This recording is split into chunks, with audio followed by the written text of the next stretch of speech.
नचनिया ढेर बढ़ गया ये विकास आजमगढ़ में। ये बताइए खाली शूटिंग होला का आजमगढ़? हाँ आजमगढ़ में शूटिंग होली। निरहुआ को लोग नचनिया कहते हैं। जब सपा में अमर सिंह जयप्रदा को लेकर घूमते थे तो वो क्या थी? इनको 2 साल से देखा गया, अब 2 साल में इनका हम लोगों को समझ में नहीं आया। विकास नहीं हुआ 2 साल? विकास बताएं, कोई विकास नहीं। आप लोग भी तो घूम रहे हैं विकास से। बता दीजिए, आप यहाँ के रहने वाले हैं। अरे भाई आप भी तो देख ही रहे हैं ना, हम तो देख रहे हैं कि कोई विकास नहीं हुआ। इस वक्त हम मौजूद हैं उत्तर प्रदेश के आजमगढ़ में, और आजमगढ़ चर्चाओं में रहने वाली सीट है। तो इस सीट पर लोगों के मनों के टटोलना भी जरूरी हो जाता है, क्योंकि ये सीट इस समय भारतीय जनता पार्टी के खाते में है, और कहीं ना कहीं इस सीट को समाजवादी पार्टी का गढ़ कहा जाता है। कुछ लोग हैं, चाय की दुकान, इस दुकान पर सोचा कि इनसे बातचीत कर लेते हैं। क्या माहौल है आजमगढ़ में समाजवादी पार्टी? यहाँ निरहु और धर्मेंद्र में लड़ाई है, और दोनों लोग आपस में लड़ रहे हैं। बसपा के कोई प्रत्याशी उस टक्कर के नहीं है, और यहाँ यादव और मुस्लिम एक तरफा वोट जा रहा है सपा को, भाजपा को, और बाकी जो अन्य बिरादरी हैं वो एक तरफा जा रहे हैं। लेकिन जो दलित वोट है अब की हमको लग रहा है कि ये मायावती की वजह से बीजेपी को कन्वर्ट होने वाला है आजमगढ़ की। और इससे पहले जो 2 साल पहले निरहुआ चुनाव जीते थे वो बीजेपी के लिए फायदेमंद हुआ था। और ये बताइए कि धर्मेंद्र यादव या लड़ रहे हैं आजमगढ़ से, जब भी कोई प्रत्याशी खड़ा हो रहा है तो क्या आजमगढ़ में यादव बिरादरी नहीं है? कोई नेता नहीं है आजमगढ़ में टिकट देने के लिए? बार बार उन्हीं के खानदान का ही आदमी क्यों आजमगढ़ से लड़ रहा है? समाजवादी पार्टी? हाँ, और मतलब मुलायम सिंह बहुत अच्छे नेता थे, वो आजमगढ़ के लिए कुछ किए भी हैं, हम उनका एहसान मानते हैं। लेकिन ये तरीका नहीं है कि कोई जब भी कोई बात पड़े तो केवल अपने घर के ही आदमी प्रत्याशी उठाया जाए। सपा का यहाँ यादव बिरादरी बहुत ज़्यादा है, लेकिन किसी न किसी को उठाना चाहिए। चलिए आ रहे हैं, आप तक आ रहे हैं। क्या नाम पड़ेगा? मोहित यादव। किधर जाएंगे? सपा को हम लोग तो भाई यादव बनाम यादव, दूसरी तरफ तो यादव खुद हैं, निरहुआ भी। अरे भाई यादव है तो ठीक है, 1.5-2 साल उनको देखा गया ना। तो इसके पहले तो दशकों से तो सपा की सीट ये रही है, मने रही है, लेकिन 2 साल तो इनको भी देखा गया ना। इनको 2 साल से देखा गया, अब 2 साल में इनका हम लोगों को समझ में नहीं आया। विकास नहीं हुआ 2 साल? विकास बताएं, कोई विकास तो नहीं। आप लोग भी तो घूम रहे हैं विकास से। बता दीजिए, आप यहाँ के रहने वाले हैं। अरे भाई आप भी तो देख ही रहे हैं ना, हम तो देख रहे हैं कि कोई विकास नहीं हुआ। क्या कहा जाता? नचनिया ढेर बढ़ गया ये विकास आजमगढ़ में। ये बताइए खाली शूटिंग होला का आजमगढ़? हाँ आजमगढ़ में शूटिंग होले, नचनिया ढेर हो जा। अच्छा, क्या कहना चाह रहे थे? कुछ कहना? निरहुआ को लोग नचनिया कहते हैं। जब सपा में अमर सिंह जयप्रदा को लेकर घूमते थे तो वो क्या थी? और दूसरी बात कि निरहुआ जब चुनाव जीता था तो सबसे पहले बद्दोपुर, शेखपुरवा, मुजरापुर का ये रोड और नाला निरहुआ 2 साल के अंदर जितना बनवाया है कोई आज तक नेता नहीं किया है। इतना काम कोई नहीं किया है। आपके बगलिया में अरे भाई तो वो यादव हैं, वो अखिलेश के भक्त हैं। जो काम के बारे में बात करिए, काम के बारे में निरहुआ जो है बद्दोपुर से मुजरापुर का रोड बनवाने वाला पहला आदमी है।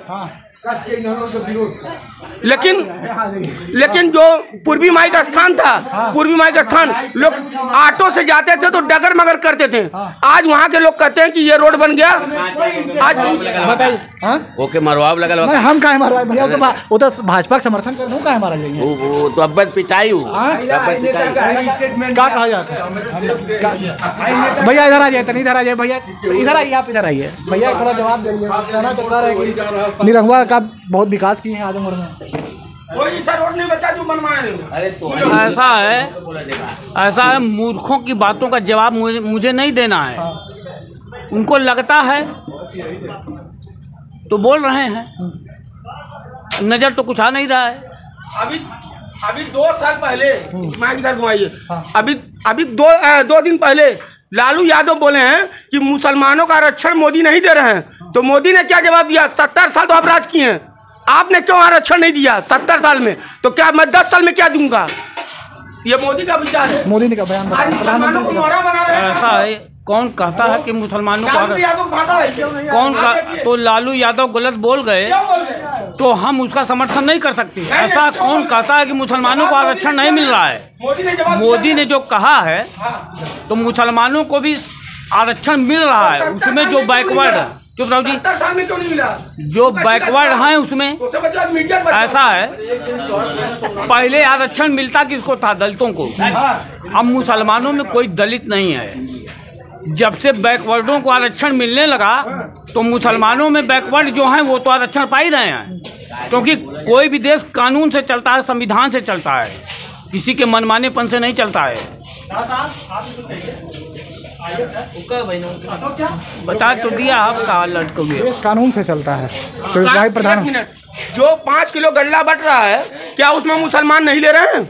नहीं ले रहे हैं। झोला नहीं आप कुछ कहना चाह हम वो पगले आदमी से क्या बात करें? अच्छा पागल बता थे वो ठीक है, खुद पगला गए इस समय। पहले ये बताओ कि तुम मीडिया कौन से हो? बीजेपी के भंडुआ वाले नहीं ना हो? कौन कर? अगर बीजेपी के रहते तो क्या हम आपसे सवाल पूछते हैं? हमको हाँ। नहीं आप बताइए। ऐसा है, मीडिया का मतलब है ये यूट्यूबर हैं, यही थोड़ा बहादुरी दिखा रहे हैं और पत्रकारिता को बचाए हैं, नहीं तो बाकी साले जितने हैं सब के सब बीजेपी के भंडुआ हो गए हैं। इसी क्या बोला है? नहीं आप बताइए, आप बोलिए। मलाइका ना तो तुम्हारा दिमाग आप बोलिए। किसको रंडी बोला रे? नहीं अरे ठीक है, आप बताइए। छोड़िए। ऐसा है, चलिए आजमगढ़ की बात कुछ कर लीजिए। आजमगढ़ की बात मत करो, पूरे देश की बात करना हो तो करिए। की बात कर लीजिए आप। पूरा देश खत्म हो रहा है, डूब रहा है, गले तक डूब गया है, प्रजातंत्र खतरे में है। तो सुप्रीम कोर्ट ने भी कह दिया है कि लोकतंत्र की हत्या हो रही है।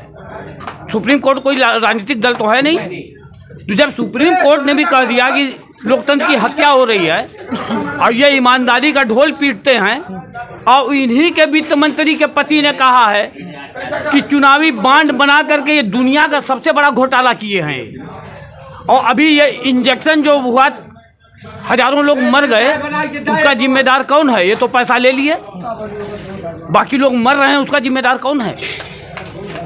ये अभी तो सुप्रीम कोर्ट से आया है ना। चलिए और लोग तो आते हैं, कोशिश करेंगे। आप भी यहीं के रहने वाले साहब? हाँ भैया बताइए। क्या माहौल है आजमगढ़ में? बहुत बढ़िया चल रहा, अच्छा चल रहा है। नहीं चुनावी माहौल? हाँ चुनाव माहौल। किसके तरफ? किसके तरफ? क्या भैया? किसके तरफ? अभी बहुत क्लियर नहीं है फिलहाल आपके मुताबिक?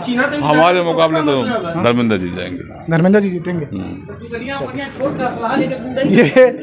ये आजमगढ़ है और आजमगढ़ की सीट पर हम लगातार लोगों से जानने और जानने की कोशिश कर रहे हैं कि इनके मन में क्या है, क्योंकि जो दोनों तरफ से यादव हैं और दूसरी तरफ बसपा ने एक मुस्लिम समुदाय से आते हुए व्यक्ति को टिकट दिया है, तो क्या कुछ माहौल लगा, ये हमने समझने की कोशिश की।